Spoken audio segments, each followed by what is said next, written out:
ദേശീയതലത്തിൽ കോൺഗ്രസിന് അതിശക്തമായി മുന്നേറാൻ കഴിയുന്നു എന്നുള്ളത് മമതയ്ക്ക് കൃത്യമായി പ്രചോദനം നൽകുന്ന ഒരു കാര്യം തന്നെയാണ്. ബംഗാളിൽ BJP പിടിമുറുക്കാൻ പരമാവധി ശ്രമിച്ചുകൊണ്ടിരിക്കുന്നു. നിലവിൽ പ്രതിപക്ഷത്തും തന്നെയാണ്. പ്രതിപക്ഷ നേതാവ് എന്നത് അവരെ നന്ദിഗ്രാമിൽ പരാജയപ്പെടുത്തിയ സുവേദു അധികാരിയാണ്. തീർച്ചയായും BJP കൂടുതൽ തൃണമൂൽ അംഗങ്ങളെ വലിച്ചു തള്ളി താഴെയിടാൻ വേണ്ടി തീവ്രമായ ശ്രമങ്ങൾ നടത്തുമ്പോൾ അഭിഷേക് ബാനർജി ഒരു കാര്യം പറഞ്ഞിരിക്കുന്നു.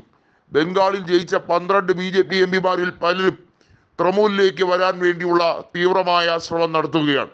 അതിനുവേണ്ടി പല നേതാക്കളെയും കാണാൻ വേണ്ടിയുള്ള സമ്മതം അറിയിച്ചിരിക്കുന്നു. വളരെ വൈകാതെ തന്നെ BJP ബംഗാളിൽ വീണ്ടും പടുകുഴിയിലേക്ക് പോകും എന്ന് തന്നെയാണ് അഭിഷേക് ബാനർജി പറഞ്ഞിരിക്കുന്നത്. ബംഗാളിൽ 70 സീറ്റോളം കോൺഗ്രസിന് നൽകണം എന്ന ഇക്വേഷനിലേക്കാണ് തൃണമൂലിൽ പല അംഗങ്ങളും പറയുന്നത്. കോൺഗ്രസും തൃണമൂൽ കോൺഗ്രസും തമ്മിലുള്ള ഒരു ടൈപ്പ് ഉണ്ടെങ്കിൽ വളരെ ദൃഢമായിരിക്കും. ഒരു രീതിയിലും BJPയുടെ ആധിപത്യം അവിടെ നടക്കുകയില്ല എന്നുള്ള കാര്യം തന്നെയാണ് തൃണമൂൽ പറഞ്ഞിരിക്കുന്നത്. മഹുവ മൊയ്ത്ര അടക്കമുള്ള പല നേതാക്കളും ഈ കാര്യങ്ങളെക്കുറിച്ച് സൂചിപ്പിക്കുന്നുണ്ട്. ഇടതുപക്ഷവുമായി കോൺഗ്രസ് സഹകരിക്കുന്നതുകൊണ്ട് യാതൊരു അർത്ഥവുമില്ല. ജനങ്ങൾ എന്നേ അകറ്റിക്കഴിഞ്ഞതാണ് ഇടതുപക്ഷത്തെയും ആ പ്രസ്ഥാനത്തുള്ളവരെയും.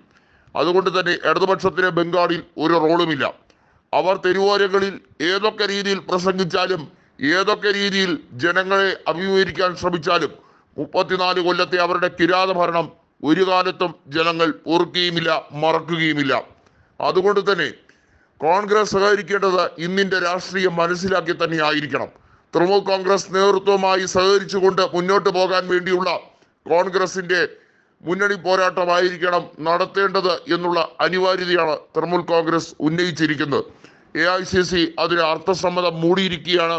തീർച്ചയായും വരുന്ന നിയമസഭാ തെരഞ്ഞെടുപ്പിലും അതുപോലെ തന്നെ തദ്ദേശ തെരഞ്ഞെടുപ്പിലും ഒരു സഖ്യം എന്ന രീതിയിലേക്ക് നീങ്ങാൻ വേണ്ടി തന്നെയാണ് കോൺഗ്രസും തൃണമൂലും ആഗ്രഹിക്കുന്നത്. ബംഗാളിൽ കോൺഗ്രസിന് സീറ്റ് നൽകാമെന്ന് പറഞ്ഞിരുന്നതാണ്. എന്നാൽ ഇടതുപക്ഷവുമായി സീറ്റ് വിഭജിച്ചത് കൊണ്ട് യാതൊരുവിധ നേട്ടവും ഉണ്ടായിട്ടില്ല എന്നുള്ളത് മാത്രമല്ല, കോൺഗ്രസ് പരമ്പരാഗതമായി ജയിച്ചുകൊണ്ടിരുന്ന ബഹ്റാംപൂരിൽ പരാജയം സംഭവിക്കുകയും ചെയ്തിരിക്കുന്നു. ഇതിൽ നിന്നുമാണ് കോൺഗ്രസ് പാഠം ഉൾക്കൊണ്ട് മുന്നോട്ട് പോകേണ്ടത് എന്നുള്ളത് വളരെ വ്യക്തമാകുന്നു.